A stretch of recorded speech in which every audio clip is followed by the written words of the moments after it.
अस्सलामुअलैकुम। तो आज हमारा टॉपिक है न्यूमेरिकल कंप्यूटिंग का reliability and accuracy of error, या इसके अलावा हम कह सकते हैं अगर वो आपको कह देता है कि एरर को फाइंड आउट करो या एक्यूरेसी के मेथड्स को फाइंड आउट करो, तो आपने यही वाला जो यही मैं 3 सवाल समझाऊंगी, आपने इनमें वही वाले करने हैं, क्योंकि पेपर में सिर्फ यही वाले आते हैं। इसके अलावा और कोई सवाल एरर का नहीं आया हुआ। अगर आप जो है न्यूमेरिकल कंप्यूटिंग पढ़ रहे हैं, जो कि CS 4th का सब्जेक्ट है, और अगर आप मैथ्स में पढ़ते हैं, मतलब BS मैथ है आप लोगों का, जैसे न्यूमेरिकल 1 है या न्यूमेरिकल 2 है, तो उसमें जो है वो ज़्यादा डीप पढ़ा जाता है। लेकिन हम जो है CS के स्टूडेंट हैं, तो इसके लिए हम जो है इतना डीप नहीं पढ़े, बस हम जो है ना जितना हमारे सिलेबस, जितना हमारे पास पेपर में आता है, हम उतना ही करते हैं।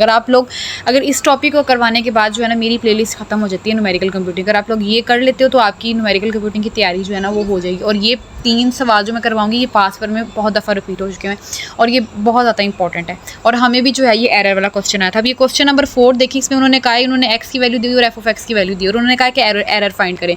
नेक्स्ट क्वेश्चन नंबर 4 में देखिए, उन्होंने कहा कि x दिया हुआ, f(x) दिया हुआ, इसमें वैल्यूज़ चेंज है, इसमें थोड़ी सी डिफरेंट वैल्यूज़ हैं। ठीक है, आपने क्या करना है, बिल्कुल बेसिक से स्टेप है। अगर आप लोगों को टेबल बनाना आता है, अगर आपको टेबल बनाना नहीं आता तो आप मैंने फॉरवर्ड वाला मेरी जो है ना वीडियो का नाम होगा फॉरवर्ड इंटरपोलेशन, इस तरह का कोई जो है ना वो नाम है। जैसे फॉरवर्ड बैकवर्ड है ना, इस तरह फॉरवर्ड वाली वीडियो में मैंने या बैकवर्ड वाली में भी समझाया होगा टेबल किस तरह से हम बनाते हैं। तो वो टेबल बनाना सीख लें। देन आपने जो है ना क्या करना है, बस थोड़ा सा काम है, ज़्यादा मुश्किल काम नहीं है न। आपने क्या करना है, बस टेबल बना लेना है। जैसे ये देखो, ये x और f(x) हमें गिवन था, हमने टेबल बना लिया। हमने कहाँ तक टेबल बनाना है, जब आपकी कुछ इस तरह से वैल्यू ना आ जाए, लास्ट वाली लास्ट से सेम, इससे उस ऊपर वाली इससे ना सेम, और दरमियान में एक जो है ना डिफरेंट वैल्यू बचेगी। तब तक आपने टेबल को नेक्स्ट माइनस करते जाना है। मतलब इसको 7 में से 12 को माइनस करोगे 7 के साथ, तो आपके पास नेक्स्ट आ जाएगा इस तरह। ठीक है, टेबल बनाने का तरीका आप लोगों को पता होगा। देन आप लोगों ने क्या करना है, ये यहाँ तक काम कर लेना है। जब तक ये चीज़ बन जाए देन आपने स्टॉप कर देना। देन नेक्स्ट स्टेप, अगर आपको इतना आ गया हुआ है, अगर आपने कैलकुलेशन ठीक की है, तो आपने क्या करना है कि ये जो आपकी, अब आपने क्या करना है, एक लाइन ड्रॉ कर लेनी है, एक यूं, मतलब इसको हम ज़रा क्लियर करते हैं फिर मैं बताती हूँ। ये देखें, जब अब देखो -2 और -2 सेम आ गया ना, आपने यहाँ से लाइन स्टार्ट करनी है और अपने लास्ट तक पॉइंट तक ख़त्म कर देनी। यहाँ से भी यहाँ तक स्टार्ट करके लास्ट तक पॉइंट ख़त्म कर देनी, तो एक ट्रायंगल बन जाएगी आपकी। और ये किस तरह बनेगी, अगर आप जो है ना टेबल को बनाते हो एक लाइनें छोड़ के, ठीक है, मतलब उसकी वैल्यू लिखते हो एक लाइन छोड़ के, तो फिर आपकी जो है ना ये इस तरह की शेप बनेगी। अब ये शेप बन गई, आपने क्या करना है, ये जो 70 लिखा हुआ है ना जो दरमियान में, आपने क्या करना है, उस 70 में से आपने माइनस कर देना है जो आपकी सबसे लास्ट वाली वैल्यू होगी, जो सबसे टॉप वाली वैल्यू होगी। जैसा कि ये 70 हमारे पास बचा है ना, यहाँ -2 से कर दो या इस वाले -2 से माइनस कर दो, तो आपके पास जो है ना वो आपके एरर की वैल्यू निकल आएगी। अब देखो 70 -2, मैंने सिर्फ इस वाले माइनस को हिलाया है, ठीक, इस वाले माइनस को माइनस किया, ये वाला -2 तो क्वेश्चन के अंदर ही आ रहा था, तो आपने बस इस तरह से जो वैल्यू आएगी वो आपके एरर की वैल्यू होगी। ये था आपका जी एरर वाला सवाल। नेक्स्ट क्वेश्चन देखें, नेक्स्ट क्वेश्चन भी कुछ इसी तरह का ही है। ये आपको x दिया हुआ है, ये f(x) दिया हुआ है, आपने उसी तरह से टेबल बना लिया। टेबल बनाने के बाद आप लोगों ने क्या करना है कि अब देखो इसमें आ रहा है ना -7 और -7 सेम आ रहा है। आपने क्या करना है, अब आपने इसको तब तक करते जाना जब तक यहाँ पे सिंगल वैल्यू ना बचे। अब देखो, अगर आप गौर करो तो ये देखो, ये भी चीज़ सेम आ रही है तकरीबन, लेकिन नहीं, ये सेम नहीं आ रही, इधर कहीं सेम थी, जैसे ये सेम आ रही है। -2 माइनस, देखो ये लास्ट वाली भी सेम है, ये भी सेम है, 6 और -6 है, लेकिन इनमें थोड़ा सा डिफरेंस है। मतलब ऊपर भी 2 वैल्यू पड़ी हुई हैं और नीचे भी एक वैल्यू पड़ी हुई है, और डिफरेंस भी है, मतलब 6 और -6। जब तक आपकी सेम वैल्यू ना है तब तक आपने इसको करते ही जाना है, करते जाना है। अब ये देखो यहाँ पे क्या है कि इस स्टेप में अगर हम देखें, ये हम -7 36, और ये क्या है 38, और ये -57। अब देखो ये नेक्स्ट जो है ना वो, अगर मैं इसको करना चाहूँ तो ये और ज़्यादा एक्यूरेट हो जाएगा। मतलब जैसे ऊपर वाली वैल्यू आई ना सेम, ये नेक्स्ट इस तरह वैल्यू सेम हो जाएंगी। लेकिन जब तक आपकी जो है ऊपर वाली वैल्यू नीचे वाली वैल्यू से सेम ना आ जाए, आपने तब तक इसको जो है ना टेबल में फर्दर डिवाइड करते जाना है। अब आपने नेक्स्ट स्टेप आपने क्या करना है कि इस वाली वैल्यू को, जो आपकी ट्राइंगल में वैल्यू बनेगी, उस वाली को दरमियान वाली वैल्यू जो होगी, ये दरमियान वाली 50 से -57, इसके साथ माइनस कर दोगे तो आपकी वैल्यू क्या आ जाएगी, एरर वाली वैल्यू आ जाएगी। बस ये था एक क्वेश्चन हमारे पास।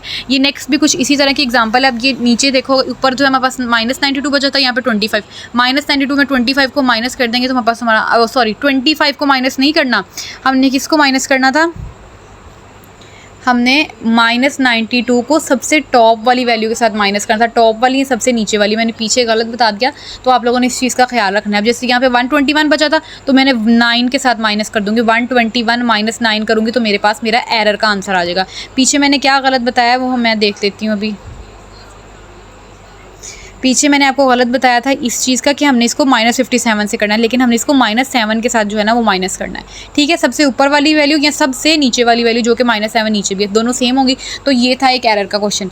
नेक्स्ट आपको वो पूछ लेता है क्वेश्चन में कि आप जो है ना फाइंड आउट करो ABC की वैल्यू एरर को इस्तेमाल करते हुए। तो वो किस तरह से करनी है, आपको जो टेबल बिल्कुल वैसे ही आप जैसे आप लोग बनाते हो वैसे बनाओगे। आपको x और f(x) जो है ना वो गिवन होगा। ठीक है, आपने टेबल बनाया। अब उसने क्वेश्चन में बोला कि आपकी जो है ना डेल्टा 4 की वैल्यू क्या आएगी, -0.0428। तो हमारे पास 428 आ रही है ना वैल्यू, हमने यहाँ पे स्टॉप कर देना है। ठीक है, अब ये जो 428 है इसके साथ हम खुद से माइनस तो पहले लगा हुआ है 0.0 लगा देंगे और आगे जो भी हमारी वैल्यू पड़ी होगी वो आ जाएगी। जैसे 428 पड़ा हुआ है। ठीक है, हमने लिख दिया। अब हमने क्या करना है कि इसकी जो सामने वाली वैल्यू होगी वो किसकी वैल्यू होगी, B की वैल्यू होगी। इससे ऊपर वाली वैल्यू A की होगी। इससे जो नीचे वाली सबसे लास्ट वाली वो वैल्यू हमारे पास C की होगी। ठीक है, तो इस तरह हम जो अपनी ABC की वैल्यूज़ को क्या कर सकते हैं, फाइंड आउट कर सकते हैं। ये A की वैल्यू, ये B की वैल्यू और ये जो है ना C की वैल्यू। तो ये थे 2 क्वेश्चन जो पास पेपर के लिहाज से बहुत ज़्यादा इंपॉर्टेंट थे। देन थर्ड क्वेश्चन हमारे पास ये आता है, find the maximum relative error G1 और G2, calculate the following expression. एक आपको ये एक्सप्रेशन दिया हुआ है और इसमें वैल्यूज़ दी हुई है। U1 और U2 की वैल्यू 0.4% है और रिलेटिव एरर जो है वो P2 की वैल्यू उसने दी हुई है और N हमारे पास 0.6। और फाइंड आउट किसकी करनी है हमने वैल्यू, सॉरी यहाँ पे G2 की वैल्यू, G1 फाइंड आउट करना है। और एक क्वेश्चन इस तरह का है कि उन्होंने इस तरह दिया हुआ है कि P1 को P2 दिया होगा और P2 दिया हुआ है और P1 को कैलकुलेट करने का बोला है और U1 U2 की वैल्यू दी हुई है और इसमें इसके अलावा जो है ना हमें N की वैल्यू दी हुई है। क्वेश्चन बिल्कुल सेम है, थोड़ा सा बस फार्मूला चेंज किया है। अब हम इस क्वेश्चन को देखते हैं, उसका हम सोल्यूशन डिस्कस करने वाले हैं। तो ये हमारे पास जो क्वेश्चन में गिवन था ये वैसे बिल्कुल मैंने लिख दिया हुआ है। ठीक है, लिख दिया। ये वैल्यूज़ थी हमारे पास, ये मैंने वैसे वैल्यूज़ लिख दी।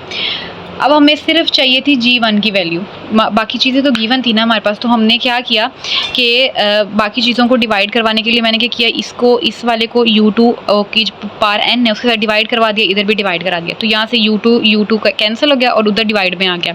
अब G1 जो है वो सेपरेट हमने कर लिया, हमें बस सिर्फ यही चाहिए था। ठीक है, अब हमने क्या किया कि अब देखो U1 और U2 दोनों पे पार थी N आ रही थी, तो मैंने इसकी पार को ले लिया कॉमन। अब हम यहाँ तक तो था क्वेश्चन की रिक्वायरमेंट, अब हम क्वेश्चन को सॉल्व करने लगे थे। ये हमारे पास गिवन थी स्टेट में, इतनी चीज़ हमें गिवन थी। हमारे पास फार्मूला होता है, फार्मूला तो यही वाला है लेकिन हम इस पे क्या अप्लाई करवा रहे हैं, रिलेटिव एरर्स को अप्लाई करवा रहे हैं। ठीक है, रिलेटिव एरर को जब हमने अप्लाई किया दोनों साइड पे आर ई आ सकता है। ठीक है, आएगा। देन हम क्या करेंगे कि ये जो है ना वो कह लो कि एक एरर की प्रॉपर्टी है, जैसे लॉग की प्रॉपर्टी होती है ना वैसे एरर की प्रॉपर्टी है कि जो आपके पास मल्टीप्लाई हो रहे होंगे वो आपके पास प्लस में आ जाएंगे। जो ये मल्टीप्लाई हो रहा था ना इसके पास, तो हम इसके पास प्लस में कर देंगे और इनको रिलेटिव एरर को एक दूसरे के साथ सेपरेट कर देंगे। हमने आर ई को सेपरेट किया फर्स्ट स्टेटमेंट के साथ जो कि G2 थी, फिर प्लस का साइन आया, फिर आर ई को हमने अलग कर दिया इसके साथ। अब जैसे लॉग की प्रॉपर्टी होती है ना, पावर स्टार्ट में आ जाती है, जैसे कि ये से होता है लॉग लिखा हो और 2 और इसे पावर 3 लिखा हो, तो ये जो 3 होता है वो स्टार्ट में जाता है, log 2 बन जाता है। इसी तरह ये इसकी प्रॉपर्टी है कि वो क्या है कि अगर आपके पास पावर ऊपर आ रही है तो आप इसको शुरू में आकर मल्टीप्लाई करवा सकते हो। ऐसे log की प्रॉपर्टी होती है ना, अगर मल्टीप्लाई होता है तो प्लस आ जाता है, अगर डिवाइड होता है तो दरमियान में क्या आ जाता है, माइनस आ जाता है। ऐसे log की प्रॉपर्टी होती है, लेकिन हम इसमें रिलेटिव एरर की बात कर रहे हैं। देन हम क्या करेंगे, अब देखो इसकी पावर जो मल्टीप्लाई होगी आगे। अब हमने क्या किया कि अब देखो इसको ये वाली इधर टर्म लिख दिया, n को हमने निकाल लिया कॉमन। अब हमने क्या करना है, आर ई को इसके साथ अप्लाई करना है और इसके साथ अप्लाई करना है। आर ई को हमने पहले इसके साथ अप्लाई किया, ये आर ई U1 आ गया, प्लस का साइन। जब हमने मल्टीप्लाई में इसको तोड़ा तब भी प्लस का साइन, जब हमने इसको डिवाइड में तोड़ा तब भी हमने इसको प्लस का साइन लगाना है। और आर उसको U2 के साथ कर दिया। ठीक है, अलग-अलग कर दिया, सिर्फ प्रॉपर्टी के तहत हमने इसको तोड़ा है। कोई ना कोई प्रॉपर्टी आपने कहना है कि इधर जो है वो इस्तेमाल हुई है। देन आपने क्या करना है, सिंपल इसकी वैल्यूज पुट कर देनी है। G2 की वैल्यू हमारे पास क्या थी, 0.5% और हमारे पास जो है वो n की वैल्यू थी 0.6 और U1 और U2 की वैल्यू सेम थी, तो आपने इसको 0.4 दोनों को ऐड करके लिख दिया। अब हमने इसको क्या किया, इसके जो है ना वो अगर हम इसकी परसेंटेज को हटाएं तो नीचे जो है वो 0 आ जाएगा, 100 आ जाएगा। तो इसको हमने जो है ना जितना आप इसको सॉल्व कर सकते हैं और जो भी आप करोगे वो आपका क्या आ जाए, आंसर आ जाएगा, मैक्सिमम एरर आ जाएगा और जो वो आपकी वैल्यू होगी G1 की वैल्यू होगी। ठीक है, तो ये था कुछ क्वेश्चन जो हमने जो है वो फाइंड आउट कर लिया। नेक्स्ट मैंने आपको एक क्वेश्चन दिखाया था, उसमें मैंने P1 को फाइंड करना था और बाकी बिल्कुल वैसे ही चीज़ें गिवन थी। हमारे पास U1 भी गिवन था, U2 भी गिवन था और N भी गिवन था।